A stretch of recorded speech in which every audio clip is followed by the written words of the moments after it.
Hello everybody, welcome back to another episode of NB Bassin. I am your host, Donald Patterson, coming to you from a very dark New Brunswick morning.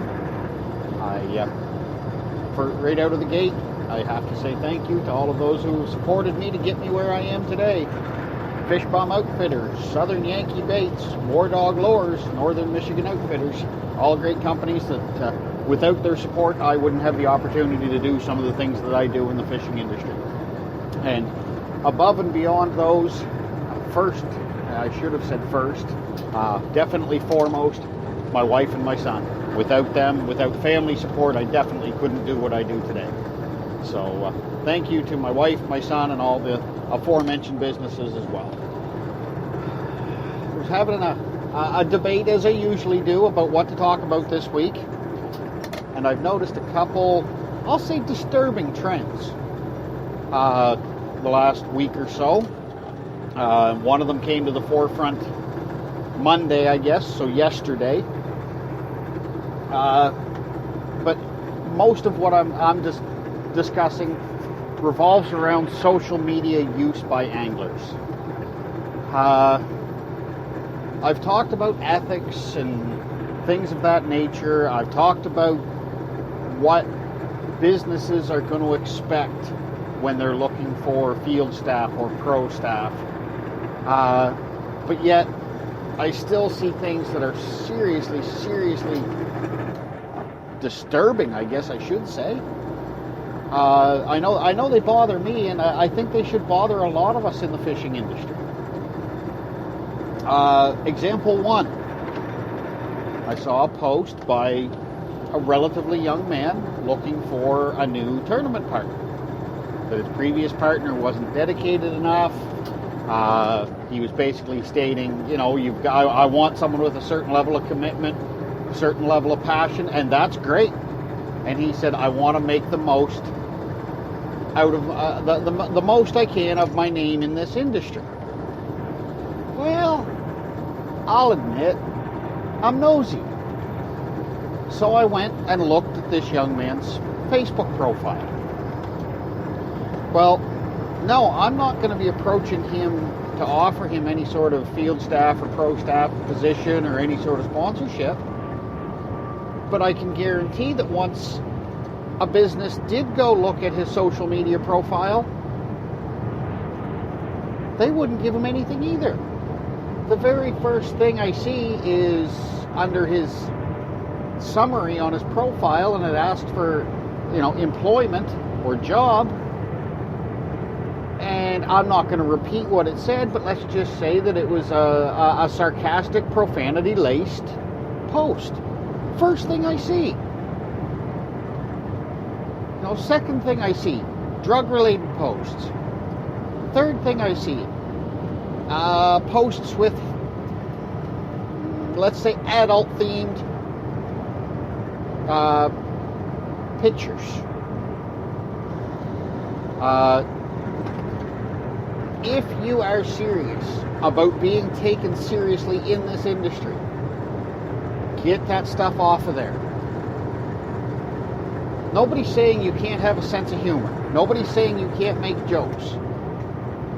But let's face it, folks, in this day and age, social media is so powerful that if you have that stuff on there, it's going to be seen. I have had businesses say, give us access to your social media so we can take a look at it before we make a decision on whether or not we're staffing it. And guess what? It's part of the game. There's not a thing you can do about it. You can't say, well, you have no right to do that, because the most powerful tool you are going to have to promote them is social media. So if you are going to be using that to promote them, don't you think they have a right to see what else you're doing on there? It is a business after all. This isn't just a game for these companies. It is a business. So, and I don't care whether it's Facebook or Twitter or Instagram or what it is. All of these platforms I currently use. And I currently use to promote the businesses that I am affiliated with. So it's a give and take. We as anglers, we want these businesses to do stuff for us. And even if they're not, quote unquote, sponsoring or affiliating themselves with us directly, maybe we're going to them for a sponsorship for a tournament that we're fishing or helping organize. Or maybe we're going to them. There's dozens of reasons. But if you are going to be using their name, they're going to want to know that their name is being used wisely. That's what it comes down to. So I love the fact that this young man was looking for someone with more desire, more drive, more passion for the sport. And to say that he wanted to make more out of his name in the industry. And I would never single out his name, in a broadcast. If he happens to hear this, Lord knows whether or not he will. If he happens to hear this, and he has any questions about taking that next step, about what he should do with his social media to help attract these staffing positions, feel free to shoot me a message. I'll tell you what I have had to do in the past. I'll tell you what I have been told by businesses, what their expectations are. I'm here to help educate, help people out, have a little fun. It's just, you've got to be smart. Disturbing trend number 2 on social media. And you get this, and this is well beyond just the fishing industry. You get this in all aspects of social media. Excuse me. You have your keyboard warrior, your internet tough guy. That I saw one post within the last 24 hours. It was on a page dedicated to catch and release angling. And this one guy started mouthing about how I'll take what I want and F this and F that. The language was deplorable. It actually got to the point of racial slurs being thrown out. Ladies and gentlemen, you can guarantee that each one of those angling pages, not only is it being monitored and enjoyed by hundreds, in some cases thousands of anglers, but you can guarantee that there's at least a few trolls, for lack of a better term, trolls on there. Whether they be animal rights trolls or anti-hunting, anti-fishing trolls, they're out there. So when they see flat out ignorant, disrespectful, and irresponsible posts like that, what does that do to the reputation of our sport? Yes, if you have the legal right to retain fish, whatever species, in your jurisdiction, and you choose to do so, whether I personally agree with it or not, there's not a thing I can say. But at least be responsible and respectful. If you want me to respect your right to retain that fish, whether it be to eat, or to do a skin mount, or whatever the case may be, have enough decency to respect my opinion. When I say, hey, you're just looking for a mount, why don't you take some pictures and have a replica made? There's no reason why we need to tear each other apart. Doesn't matter. I disagree with people every day. People I work with, friends of mine, family. Doesn't matter. I disagree with people every day. It does not mean I have to be disrespectful to them. So why do people feel the need to do it?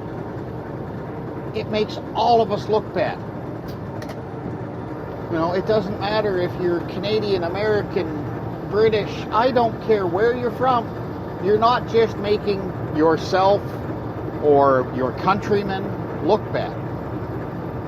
If this is an angling related post, you're making us all look like fools. And I'm sorry, I do a good enough job of making myself look foolish.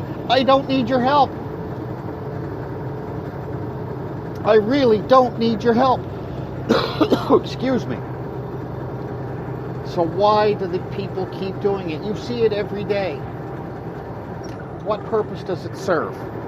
You're behind a keyboard. You're basically anonymous. Yeah, we can see your name, but you're 2,000 miles away. I'm not going to go running over just to settle a score because I think you've disrespected me or offended me.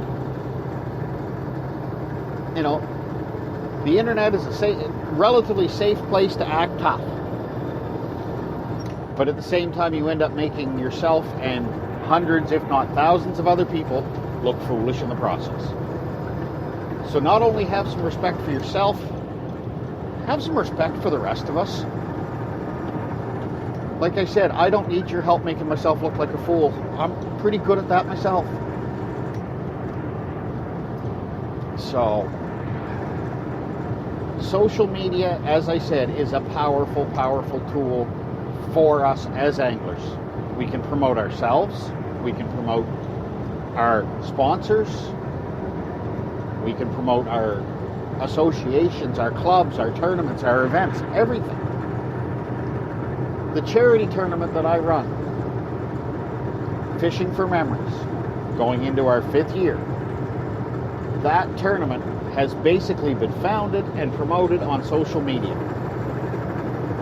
It was an idea being tossed back and forth between myself and a friend of mine. One night, I just said, okay, enough's enough. If I don't actually throw this out there somewhere, it's never going to happen. I picked up the computer, I went on Facebook, I created an event. Fishing for Memories was founded. Didn't even have it, excuse me, didn't even have a name for it at the time. It was, I believe the very first post that I put up when I created the event was charity tournament in support of the Alzheimer's Society, or something of that nature. The name came afterwards. That event was founded on social media. That event has grown into, I believe, I could be mistaken, but I believe the second largest fishing tournament in the province of New Brunswick. It was, excuse me again, it was, I believe, the largest until the Mariner Sea Striper Cup was founded just last year. But we attract 150, 160 anglers each year to a charity tournament. All because of the power of social media. So don't fool yourself into saying, Facebook's just a little bit of fun. Yeah, it's fun. Keep in touch with old friends. You know, see what's going on across the country, around the world. I'm not telling you it's not fun. But it's also a very powerful tool. So don't underestimate just what can be done on there and how much damage can be done on there if you take a wrong turn. So that's enough blabbering about social media. Hopefully you all get my point. Hopefully a couple of you will actually take it to heart. And if you're serious about going forward with this and you're serious about trying to make a name for yourself in this industry, you'll take a closer look at what you're doing online and making sure that your footprint is something that companies are going to be proud to associate themselves with. So, moving on. Show season.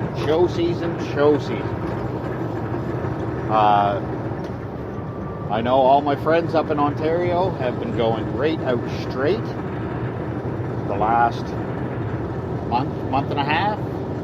It's been a non-stop grind for them. I think they're going to get to sleep here within the next week or two. I don't think they've slept much in the last month and a half. But it is that time of year. Spring is upon us.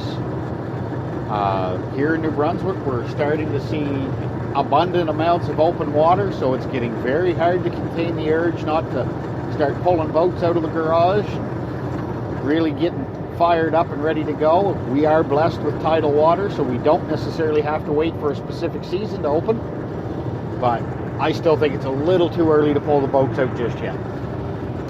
But that doesn't mean there isn't plenty to do. I believe Halifax had their show last weekend. We have our main show here in New Brunswick, the New Brunswick Sportsman Show, in conjunction with the Moncton Boat Show. Excuse me. Coming up here in 2 weeks, just over 2 weeks' time, the 1st, 2nd, and 3rd of April.